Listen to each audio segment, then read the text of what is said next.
Great. Hello, everybody. We're going to get started soon here.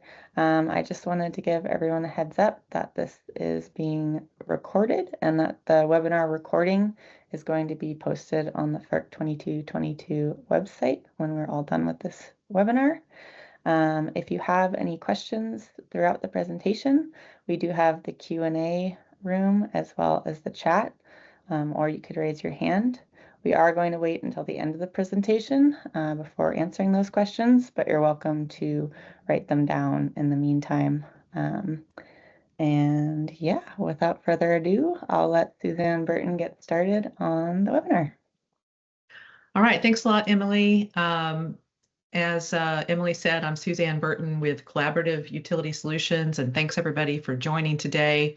Our featured topic in this continuing series of webinars is coordination with David Kathan as our key speaker today. So this is, of course, a project that is being done in collaboration with PNNL and sponsored by DOE. So, of course, the views that are represented in this presentation and in the various work products that are produced with regard to the 2222 tracker in our reports are the views of Collaborative Utility Solutions alone and do not necessarily represent the views of the DOE or PNNL. So this project has been underway for more than a year now, and we are continuing in this cadence of bi-monthly reports and bi-monthly webinars. As I mentioned earlier today, our topic is coordination. And we also continue to have updates that we're making to the FERC2222.org website and policy tracker. We have white papers that are in process. Discussion groups are now available on the 2222 tracker page. And then we also have a curated library of information that is all related to 2222 implementation and or DERs kind of more broadly. Just real quickly, we are continuing, like I said before, on the bi-monthly reports. So this webinar today really highlights information that was in the most recent report that was published in September.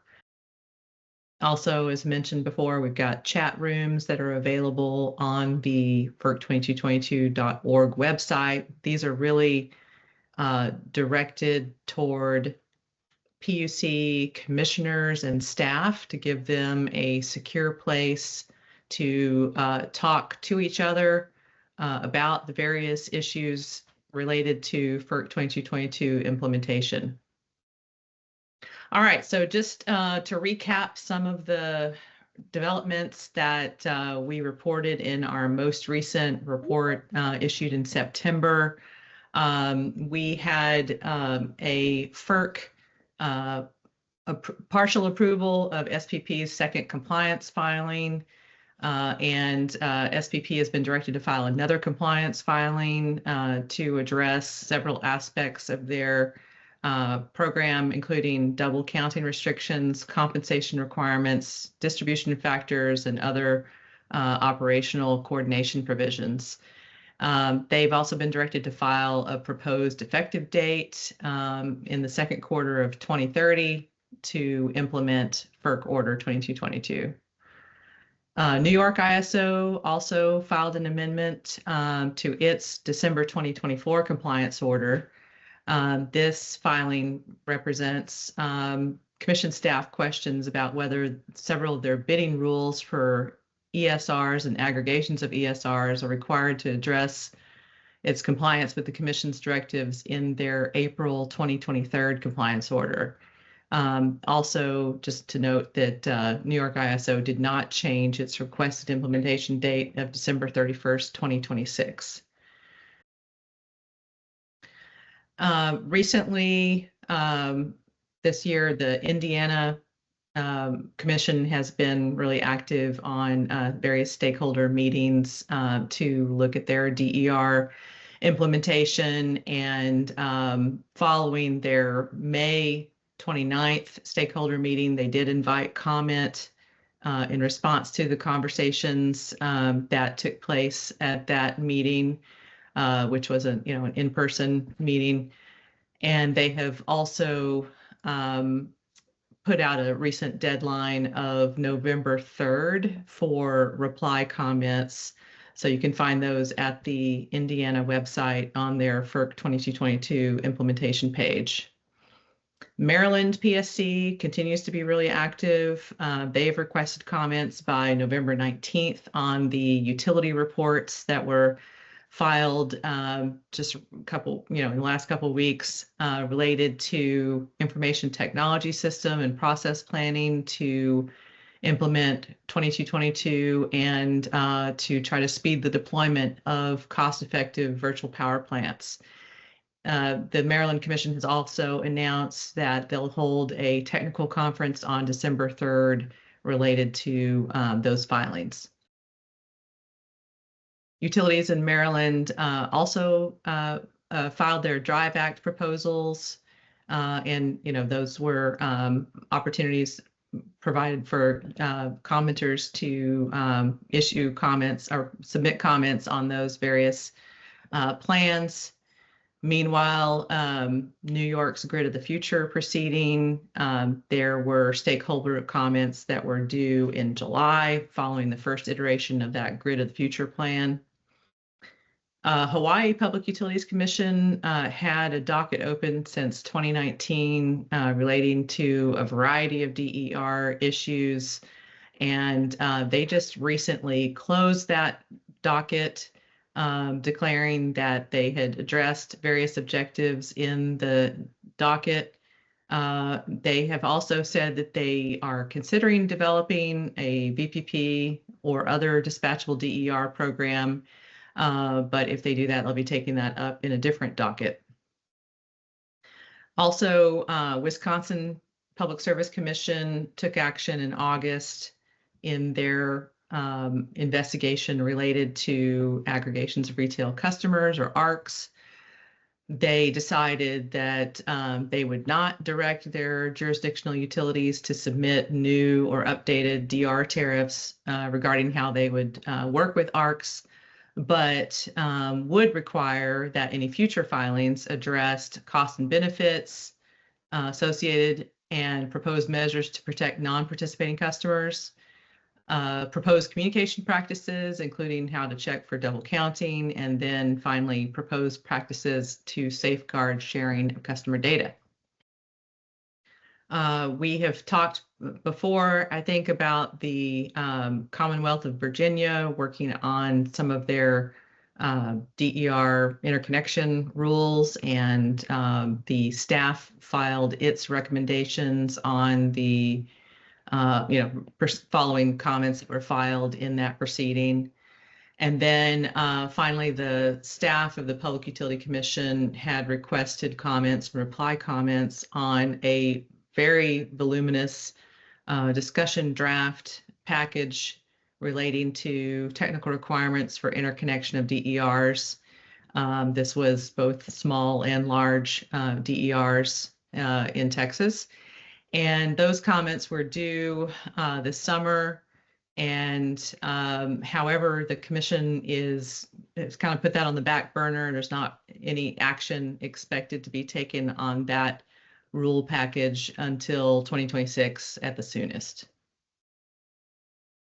All right, so this is where I will hand it off to David Kathan, who will talk about coordination issues. Thank you, Suzanne. So I'm going to now walk through some of the core issues and core requirements that are associated with coordination that it was in part of Order number 2222. The integration of DERs into the electric power system necessitates increased coordination between all actors. No utilities just view DERs as load modifiers. They are becoming a sufficiently large resource, and they have the capability to assist in the operation of the grid. Coordination is especially crucial with the implementation of FERC Order 2222, and because DER aggregation sits on the boundary between retail and wholesale markets. At a high level, Order 2222 has the following implications. First, it creates new obligations for electric distribution companies, or I'll call them utilities, to interact with DER aggregators, which may be known as DERAs, or I'll also refer to them as aggregators, and with RTOs and ISOs.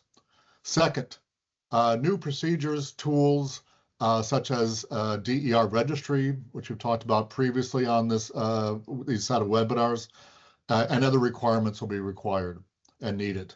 Existing tools will likely need to be revised and adapted to reflect the new needs. Third, particularly needed are new sets of procedures and communications for coordination between DERs, aggregators, utilities, and RTOs and ISOs. Coordination will be particularly required in the following areas. DER and aggregator registration.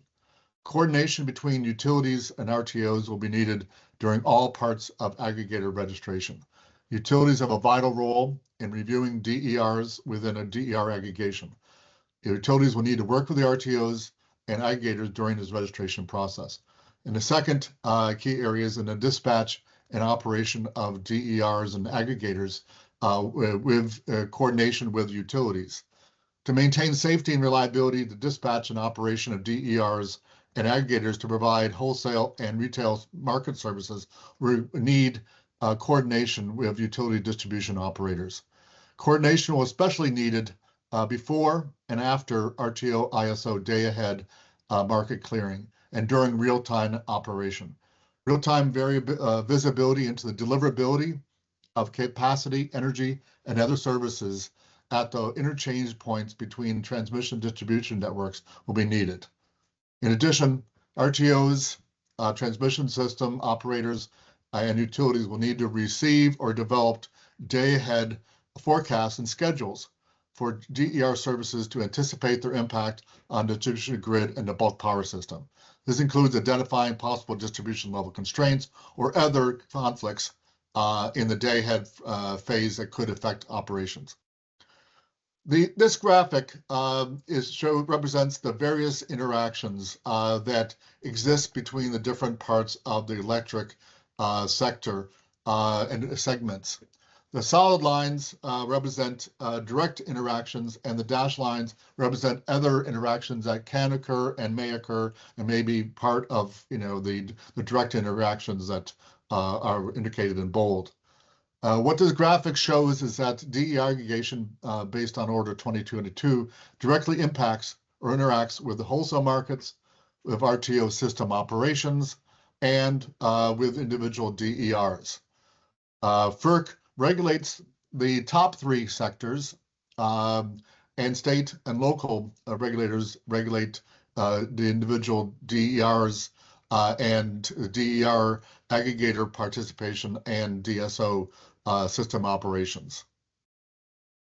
This slide walks through the core requirements specified in FERC Order 2222 on coordination.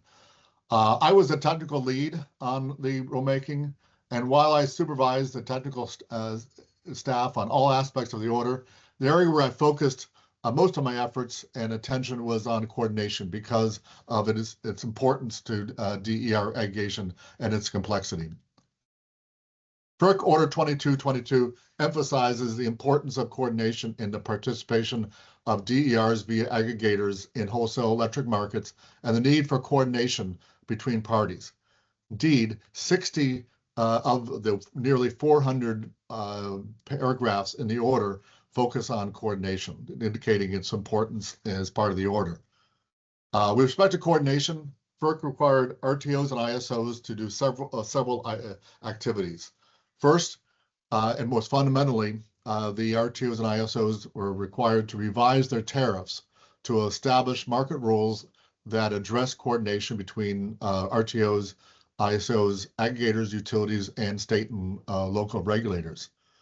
They're required to incorporate a comprehensive and non-discriminatory process for timely review set at no more than 60 days by utilities of the individual DERs that comprise the aggregations. This was covered in the March tracker report and the April webinar. The also requires aggregators to report to the RTO ISO on an ongoing basis of any changes to its offered quantity due to DER asset outages or curtailments. It's required to establish a process for ongoing coordination, including operational coordination that addresses data flow and communications among itself, aggregators, and utilities. More on this later. Finally, to identify how it will accommodate and incorporate voluntary state and local regulator involvement in coordinating the participation of aggregated DERs and RTO ISO markets. FERC was very accommodating to the role of states in this process and wanted to ensure that the states were able to directly participate in coordination if they felt they wanted to. As far as the actual compliance status, all 6 RTOs and ISOs have largely completed with these coordination requirements, albeit with significant variations. And FERC has fully approved 4 of these compliance proposals. Probably the last order in the NISO case is outstanding, but it will likely be issued in the not too distant future, especially if NISO wants to keep with its February 26 start date. Since SPP's second compliance order was just issued this past September, I expect that full compliance will take a little bit longer at SPP. The key areas where FERC made specific changes and revisions to the RTO ISO proposals were on the scope of the utility review, the length of the utility review, and the level of detail in the coordination processes contained in the tariffs. Utility review of the DR participation was a focus of much scrutiny and review by FERC during the compliance process. The primary RTO ISO implementation differences focused on this timing. While 3 of the RTOs and ISOs, and that is California ISO, ISO New England, and the New York ISO, followed the 60-day review process and the timing specified in the order, the other 3 RTOs, MISO, PJM, and SPP, proposed revisions and versions that either added steps or essentially lengthened the review timing. FERC required revision to these processes to ensure that the 60-day period was met.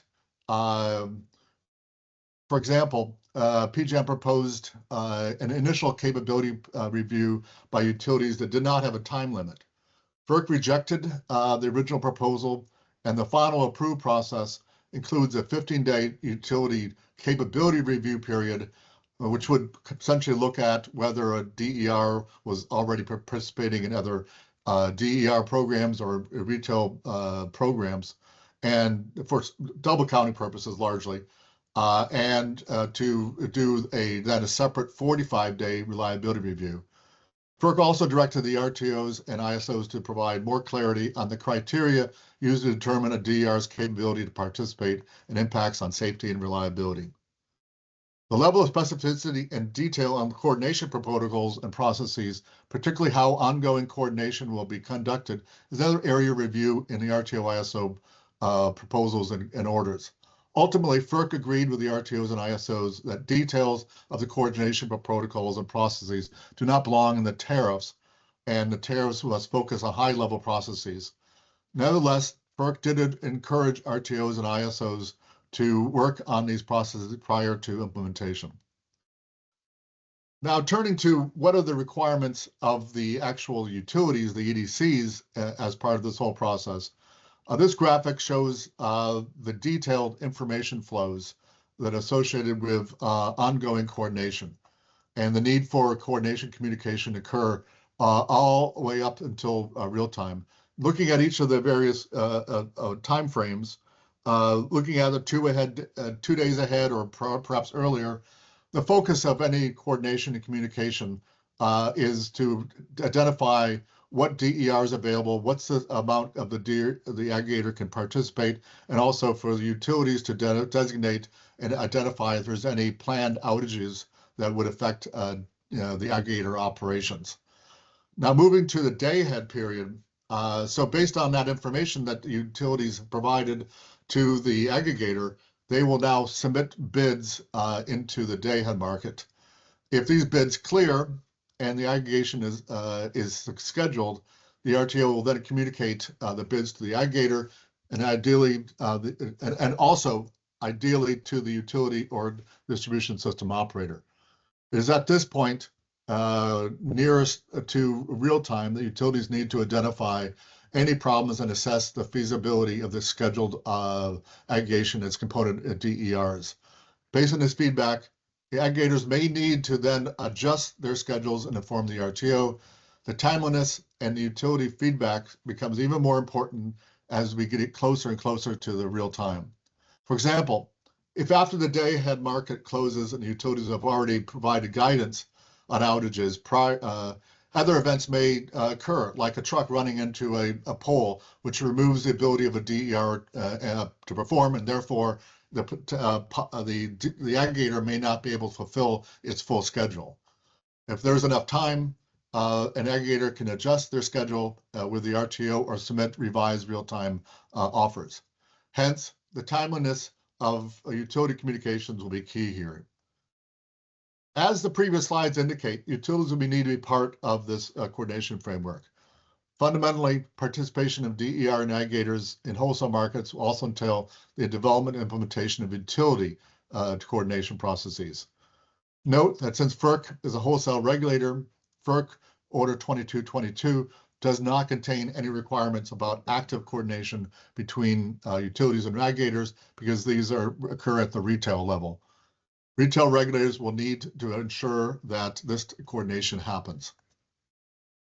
Full and successful implementation of 2222 will require utilities to work with the relevant RTOs and ISOs and with aggregators to determine the coordination strategies that are needed at each of these different levels.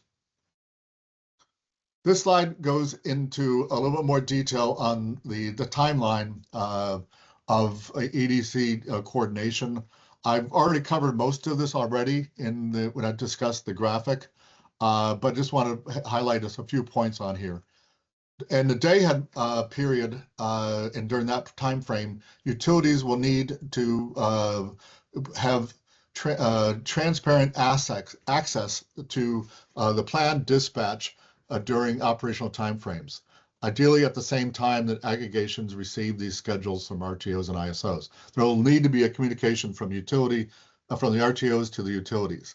And in intraday period, utilities will need to provide information to the aggregators about unplanned outages or constraints that may impact deliverability. And even more particularly in the real-time operations period, distribution overrides necessitated by unplanned outages, especially how these overrides will need to be addressed by utilities, and especially how these will be communicated to the aggregators and RTISOs in a timely manner. The speed of this overrides, communication of these overrides must be quick, so RTOs and ISOs can adjust their what schedules and what they need in real time, and so the aggregators can adjust their bids and their schedules. A major takeaway is that utility participation is that communications will be fundamental and timely transfer of this information will be crucial. The last slide addresses the issue of what is the role of state. The role of state and local regulators is to set rules for utility and DER aggregator coordination and communications and perform oversight as needed. In the coordination area, rules should be developed at the state level or local level to guide utility and aggregator actions. However, these rules guiding coordination should not be overly prescriptive. Instead, utilities should set timelines, define roles and responsibilities of parties, and assess penalties if rules are not followed. In the area of communications, As I've already stressed, communications between DERs, aggregators, utilities, and RTOs, ISOs perform the backbone of RTO ISO implementation and aggregator participation in RTO and ISO markets. Any communications between utilities and RTOs concerning their review and from RTOs and ISOs about discharge should be guided by state and local direction. Only 2 states thus far, that's Maryland and New Jersey, are examining communication issues in their review of FERC Order 2222 implementation. And I urge that other states who are looking into Order 2222 implementation and look at this issue also. So that concludes my coverage. Suzanne, I think you're next, or perhaps we're opening up for questions.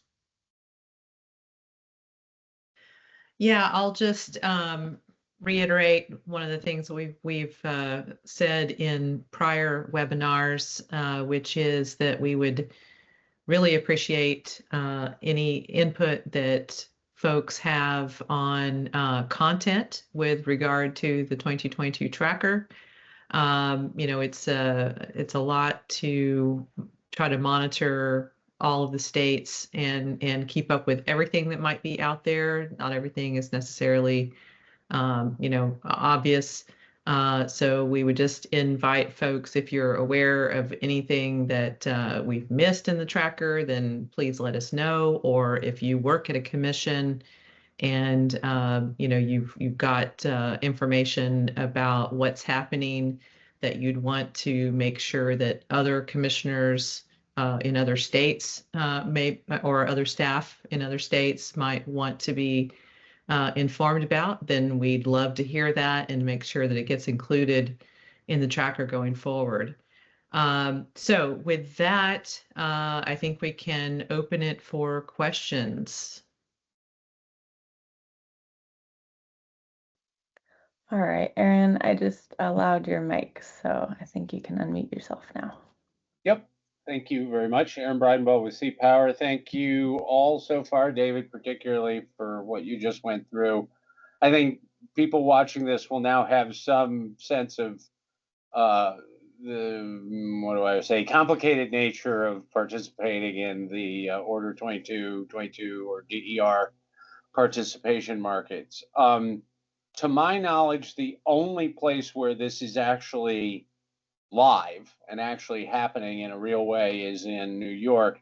Technically not the Order 2222 model, but so close as really makes no difference. I think there's some discrepancies in how you treat ancillary services, but otherwise, in terms of the coordination and outage scheduling and day ahead bids and all this kind of stuff, like it's happening there with, I think, 2 resources now, both of them crypto mining facilities. That's what I know of. I'd be interested if you're aware of any place else where it's happening. And then I could tell you it is not everything that you've described is actually, I think, being exercised yet. Like it may technically be happening, but in terms of utility coordination and changing dispatch schedules and things like that, I don't know how much of that is actually happening.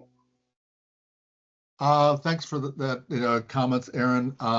In regards to the first part of your question, the only other ISO where it is quote unquote live is CAISO, but they have had a similar experience in which there's been, I think, no participation.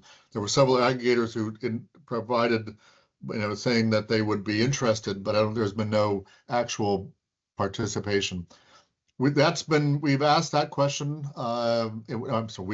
When I was at FERC, we asked the question of California why the aggregation model they were using prior to 2222, why there was no participation. And there was a number of reasons, including that California still hasn't provided resource adequacy for many of the resources.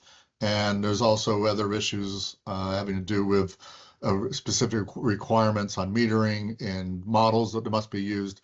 So it's difficult, from what I understand, in California. I don't have my fingers on the exact number of participants, and so I've not been tracking that directly. So thank you for that information from about New York.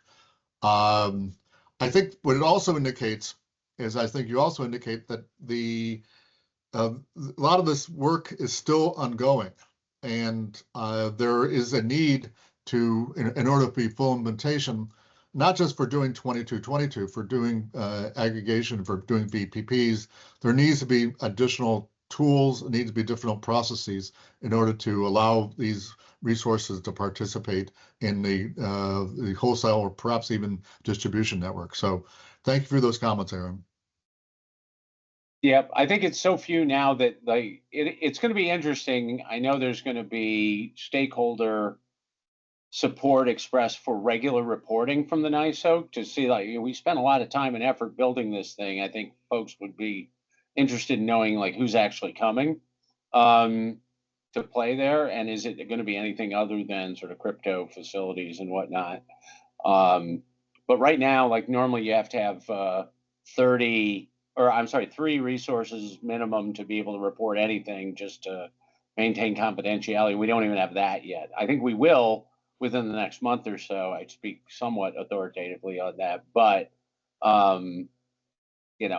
it's probably going to be sometime next year before the NISO can report on this. But it's going to be very interesting to see like how the utility involvement works right now.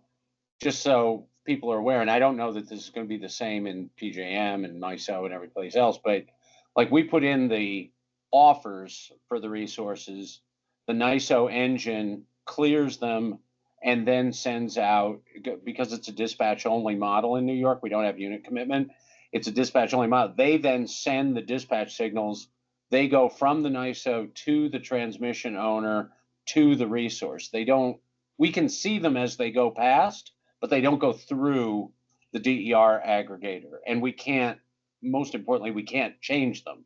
So if the utility doesn't like what the dispatch is telling the resource to do, the only one who can really change that is the utility through whose system the dispatch signals are going. I don't know that they're ready to do that yet. It's going to be very interesting to see how that happens. And we may not know until the resource doesn't do what we think it ought to be doing, and then we find out it's because the signals have been tweaked. All right, thank you. Yeah. All right, does anyone else have questions or comments?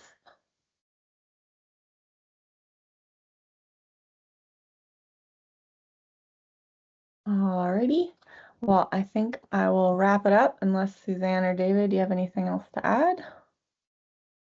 Nope, I'm good. No, I think we can definitely wrap it up, give folks back about 20 minutes in their day. Great. All right. Well, thank you all for joining. Again, the webinar recording will be posted on the FERC2222.org website. And Suzanne's contact information is up. So if you have anything else to add, just shoot us a message. And I hope everyone has a lovely day.